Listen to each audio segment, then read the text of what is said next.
Hi geniuses, welcome to the channel Science Wizard. This channel is all about the science subject of classes 6, 7th, 8th, 9th and 10th physics and chemistry. And if you are new to my channel, you can subscribe to the channel for more science videos. And if you like the explanation, then please press the like button and you can share it with your friends, family and the classmates. So the topic which we are going to discuss today is the reproduction in plants, chapter 13 of class 7. Okay, so the first thing which we are going to discuss, what is reproduction? So the process of producing the young ones of their own kind is known as reproduction. Okay, so basically जो process होता है जिसमें कि कोई भी जो living organism है वो अपने यंग वन प्रोड्यूस करता है बिल्कुल उन्हीं के जैसे कैरेक्टरिस्टिक्स हो, जिसमें उस प्रोसेस को हम रिप्रोडक्शन कहते हैं. रिप्रोडक्शन क्यों जरूरी है? It is important because it continues the life from generation to generation.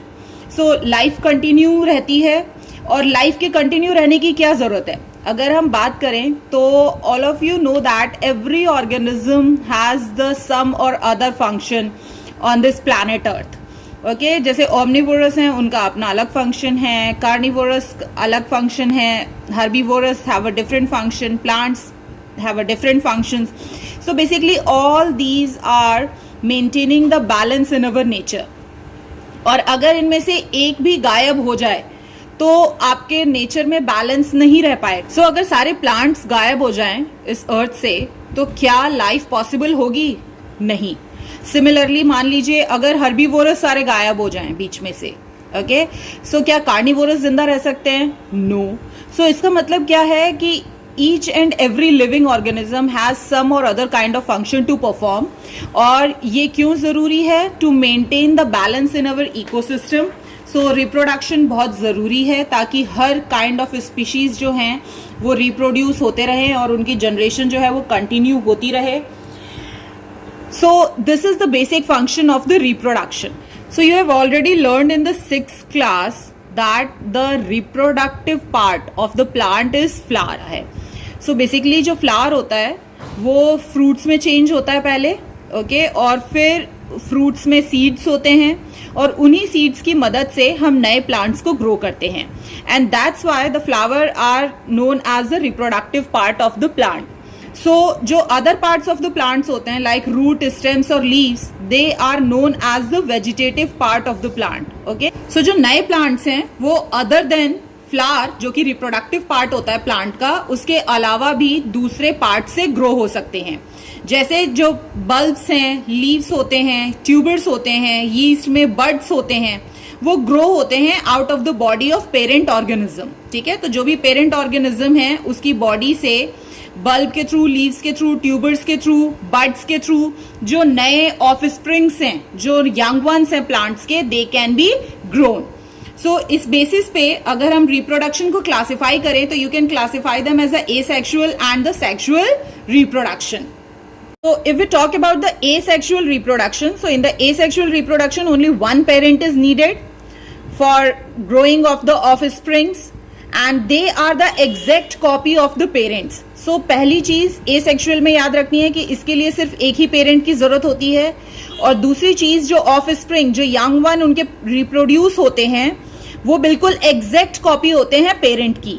So in the plants asexual reproduction occurs without the seeds. मतलब कि एसेक्सुअल रिप्रोडक्शन के लिए हमें reproductive part of plant which is known as the flower that is not needed. ठीक है, तो asexual reproduction में basically अगर reproductive part of the plant flower use नहीं हो रहा है तो कौन से पार्ट्स यूज होते हैं? The vegetative parts which we have discussed. Okay, the bulb, the bud, the stem, the leaves. ठीक है, तो इनके थ्रू जो प्लांट्स ग्रो होते हैं उनको हम कहते हैं asexual reproduction. Next one is the sexual reproduction. In this two parents are required, one male and one female, and the offsprings are not the exact copy of the either parents. तो जो young one produce होता है वो ना ही तो mail की exact copy होता है ना ही फीमेल की एग्जैक्ट कॉपी होता है. It has the mixture of both. And in the plant sexual reproduction occur by the formation of seed. तो सेक्सुअल रिप्रोडक्शन के लिए there is a involvement of the reproductive part of the plant, that is the flower, क्योंकि flower ही है जो कि convert होता है फ्रूट में, and the fruit contains the seed, and through the seeds you can grow the new plants. So this is the basic difference between the asexual and sexual reproduction, and which is the common question asked in the exam. We are going to discuss is the asexual reproduction in plant. Asexual reproduction means only one parent required, and the offspring is the exact copy of the parent plant. Okay, and the second thing is asexual reproduction always takes place through the vegetative parts of the plants. So first one we are going to discuss is the fragmentation. So fragmentation means fragments, means breakdown. Okay, so fragmentation में क्या होता है, जो body होता है parent break होता है distinct pieces में है, and which can produce the offspring. So as you can see here, this is the algae. Okay, so slimy green algae. Slimy means the chipchipa. Okay, and the green algae क्या होता है, काई होती है, जो stagnant water होता है ना, जो रुका हुआ पानी होता है, वहां पर ये ग्रो होता है ग्रीन कलर का. ओके, स्टेगनेंट वाटर पे. और यहाँ पे रिप्रोडक्शन के लिए एल्गी को क्या होता है, जो पेरेंट प्लांट होता है, it breaks down into the 2 pieces, और फिर ये दोनों अलग अलग नए ऑफस्प्रिंग्स जो होते हैं उनसे ग्रो होते हैं. So the first method is the fragmentation method, जिसके थ्रू एल्गी जो है वो अपने ऑफस्प्रिंग्स को ग्रो करता है. It break down into 2 pieces, distinct pieces, and it produces the offsprings. Next one is the budding. So budding में there is a bulb like projection called the bud occurs on the body of the parent organism. Okay, so bulb like structure means you can see in the diagram. Okay, so this structure, okay, ये जो छोटा सा निकला हुआ है, this is known as the bud. Okay, and इसी को हम कहते हैं बल्ब लाइक स्ट्रक्चर, जो कि पेरेंट ऑर्गेनिज्म पे ग्रो हो जाता है. और इसी प्रोसेस के थ्रू जो ग्रो होते हैं फ्रॉम द बड, आज that process is known as the budding process. और बडिंग प्रोसेस के थ्रू कौन कौन से जो प्लांट्स हैं वो रीग्रो होते हैं, लेट अस डिस्कस. बडिंग में क्या होता है, एक वो बल्ब लाइक प्रोजेक्शन जिसको हम बड कहते हैं, वो ग्रो होता है पेरेंट ऑर्गेनिज्म पे.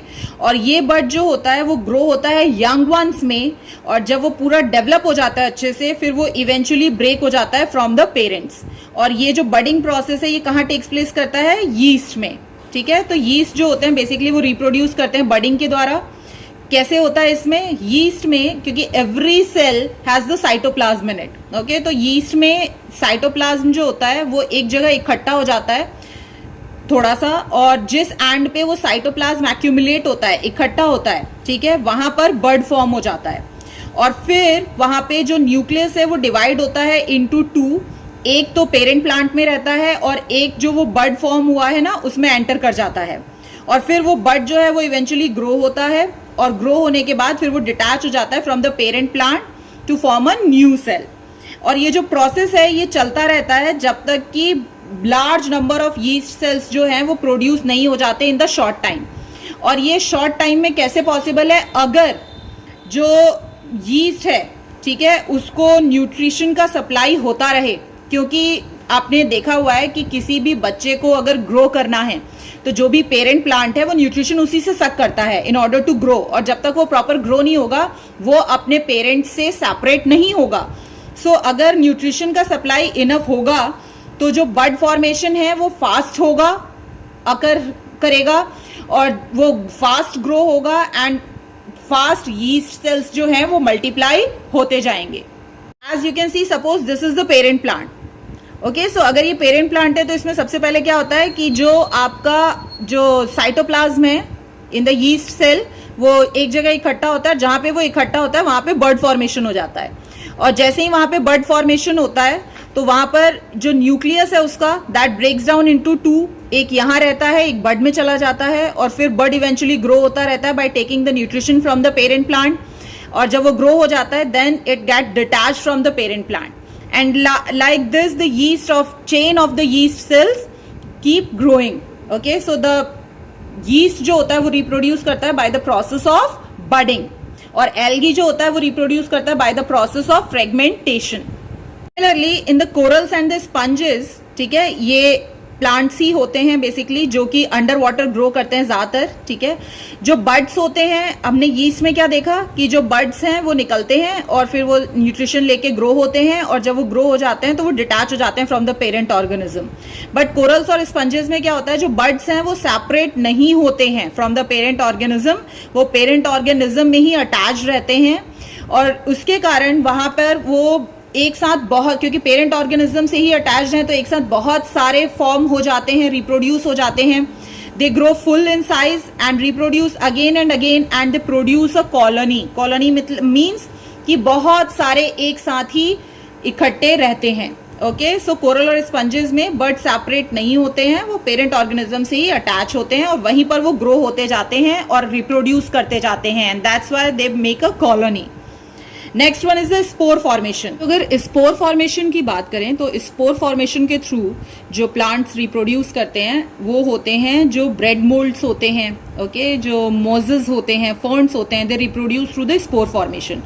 सो जब भी आपने देखा होगा, जब आपका ब्रेड जो होता है वो मॉइस्ट रहता है, ठीक है, या फिर स्टेल ब्रेड जो खराब हो रहा है जिसमें से स्मेल आ रही है, ओके, वो ब्रेड जो है वो धीरे धीरे अगर आप बाहर रखते हैं इसको गीला करके वार्म टेम्परेचर पे, और ये कॉन्स्टेंटली मॉइस्ट ही रहता है, तो इसके ऊपर आप देखेंगे धीरे धीरे ना पहले तो वाइट कलर का कॉटनी सा स्टफ फॉर्म होने लगता है, और धीरे धीरे करके वो और ज़्यादा खराब होने लगता है, और उसके कारण क्या होता है कि यहाँ पे ये देख सकते हैं आप ग्रीन कलर का यहाँ पे सारा का सारा स्पोर फॉर्मेशन हो गया है, ठीक है। इसको हम फंगस भी कहते हैं।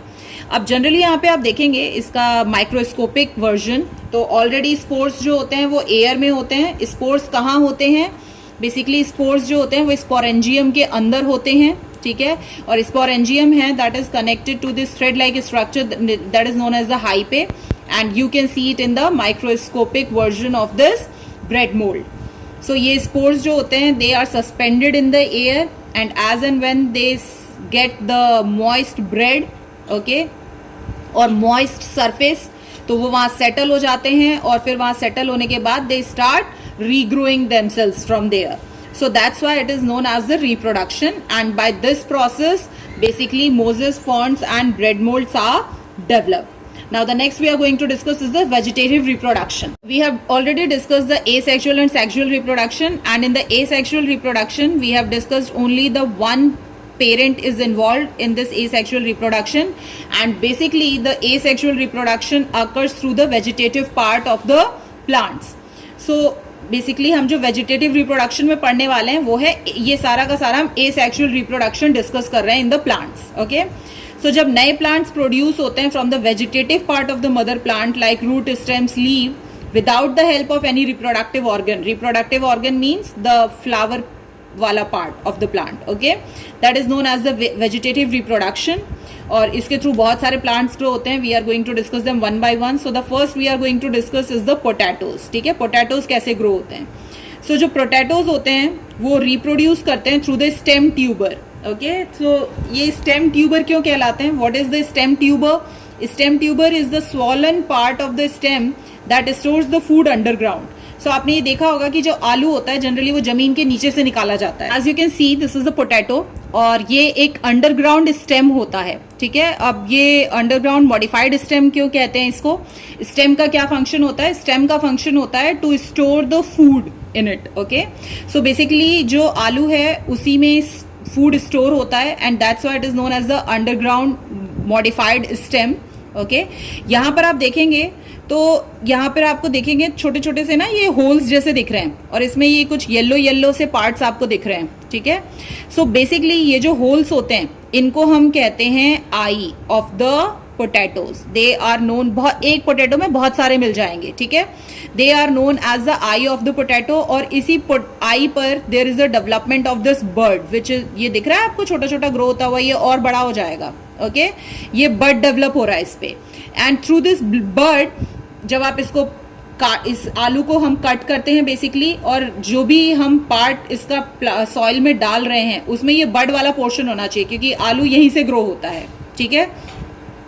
सो वो जो बड होता है वो नए प्लांट में ग्रो होता है, और इसको हम स्टेम ट्यूबर क्यों कहते हैं? बेसिकली क्या होता है कि ये एक स्टेम है, और जो भी स्टेम होता है, ठीक है, ये स्टेम है, जैसे आपने यहाँ पे ये आलू डाला, ठीक है, आलू में यहाँ पे वो बड था, बड के थ्रू ये स्टेम ग्रो होने लग, फिर उसकी और ब्रांचेस ग्रो होने लगी, और लास्ट में आके ये जो स्टेम है ये यहाँ स्वेलन होने लगता है, ठीक है, यहाँ पे ये स्वेलन हो रहा है, ठीक है, और इसी ये जो स्वेलन स्टेम होता है जिसमें फूड स्टोर होते हैं, इसी को कहते हैं हम स्टेम ट्यूबर, जिसको हम पोटैटो कहते हैं। तो बेसिकली जो पोटैटो है वो रिप्रोड्यूस करता है थ्रू द स्टेम ट्यूबर, क्योंकि यहाँ पर ये स्वेलन पार्ट होता है ऑफ द स्टेम, जहाँ पे कि फूड जो है स्टोर होता है, और ये अंडरग्राउंड होता है।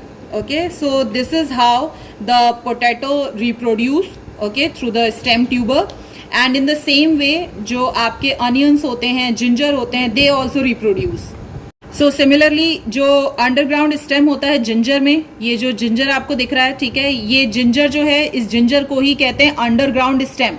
Okay, so don't get confuse कि इसमें हमें स्टेम तो दिख नहीं रही, ginger is known as the underground stem, ठीक है। यहाँ पे जो पोटैटो है उसी को हम कहते हैं stem tuber. Okay, it is the stem tuber because it is the swollen part of the stem which stores the food. So यहाँ पे जिंजर जो है इसी को हम अंडरग्राउंड स्टेम कहते हैं, और इसी में फूड स्टोर होता है, और इसी के थ्रू जो और जिंजर्स हैं वो डेवलप होते हैं। So as you can see in the onions, जो अनियंस होते हैं they grow from a bulb. ये वाला जो पार्ट होता है इसको आप सॉइल के अंदर डालते हैं, okay, and they start growing from this part. As you can see the shoot is developing from here. So bulbs क्या होते हैं, they are the underground stem with a thick leaves. So onion जो होते हैं वो bulb से grow करते हैं, जो जिंजर होते हैं वो अंडरग्राउंड स्टेम से ग्रो करते हैं, और जो आपके पोटैटोज होते हैं बेसिकली वो ग्रो करते हैं फ्रॉम द स्मॉल बर्ड्स। जो आपको आई ऑफ द पोटैटो होता है वो ग्रो हो जाता है इनटू द न्यू प्लांट्स। और कुछ प्लांट्स जो होते हैं जैसे स्ट्रॉबेरीज और ग्रासेस जो होते हैं, जो मेन प्लांट होता है वो डेवलप करता है side shoots. So as you can see this is the main plant, okay, and it is developing the side shoot. Shoot क्या होते हैं, वो जो सबसे पहले किसी भी आप सीड को जब डालते हैं मिट्टी में तो सबसे पहले रूट ग्रो होता है, और शूट जो होता है जो ऊपर की तरफ ग्रो होता है, ठीक है, जो स्टेम्स ग्रो होते हैं ऊपर की तरफ, they are known as the shoots, ठीक है। तो ये शूट्स डेवलप होते हैं यहाँ पे, पर यहाँ पे ये साइड ग्रोथ हो रही है शूट्स की, और जब ये शूट साइड ग्रो होते हैं तो जब ये ग्रो हो रहे होते हैं तो as you can see there is a bud, okay, bud दिख रहा है आपको यहाँ पे। तो बर्ड जहाँ पे सॉइल के कांटेक्ट में आता है तो वहां से फिर नया प्लांट ग्रो हो जाता है। तो स्ट्रॉबेरीज और ग्रासेस क्या करते हैं, वो साइड शूट से डेवलप होते हैं। पहले साइड शूट्स उनका डेवलप होता है जिनमें बर्ड्स होते हैं, और बर्ड्स के थ्रू फिर नए प्लांट्स ग्रो हो जाते हैं। एक और मेथड है वेजिटेटिव प्रोपेगेशन का, जिसमें नए प्लांट्स जो होते हैं वो ऑब्टेन्ड होते हैं from the leaves, root, okay, and the shoots of the some plants. So जैसे ये ब्रायोफिलम है, सो इसमें आप देखेंगे कि एक तो मेन लीव है और दूसरा यहाँ पे छोटे छोटे से लीव्स ग्रो हो रहे हैं at the margin, okay. So जो लीव्स होते हैं ब्रायोफिलम्स के, उसमें ये छोटे छोटे से जो लीव्स ग्रो हो रहे हैं they are known as the buds, ठीक है, ऑन इट्स मार्जिन।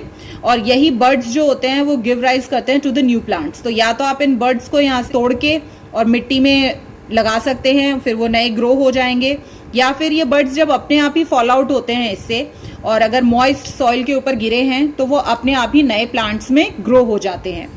सो यहाँ पर बेसिकली जो रिप्रोडक्शन हो रहा है वो हो रहा है थ्रू द लीव्स। बेसिकली जो स्वीट पोटैटो होता है वो ग्रो होता है by cutting its swollen root into the parts and planting them into the soil, ठीक है। तो स्वीट पोटैटो को हिंदी में कहते हैं शकरकंदी। उसके लिए क्या करते हैं कि उसका जो swollen रूट होता है, ठीक है, उसको, जैसे आलू है ना, आलू को आप बहुत सारे डिफरेंट पार्ट्स में कट कर देते हैं, similarly with the sweet potato उसको भी कट किया जाता है उसके swollen रूट को पार्ट्स में, और फिर उनको प्लांट कर देते हैं सॉइल में, और वहां से नए प्लांट्स ग्रो होते हैं। मनी प्लांट्स में क्या होता है, न्यू प्लांट्स जो ग्रो होते हैं from the shoots of the parent plant. तो मनी प्लांट में आप क्या करो, कोई भी मनी प्लांट में से एक ब्रांच काट लो उसकी, और उसको आप पानी में रख दो। तो as you can see after few days there is a development of the roots और shoots, okay. So money plants जो हैं वो शूट से ही डेवलप हो जाते हैं इजीली। प्लांट्स होते हैं लाइक ग्लैडियोलस, ठीक है, उनके जो स्टेम्स होते हैं they are very short and swollen। तो स्टेम्स में बेसिकली उनके फूड स्टोर होता है, तो उनको हम कॉम्स कहते हैं, those small stems in which the food is stored.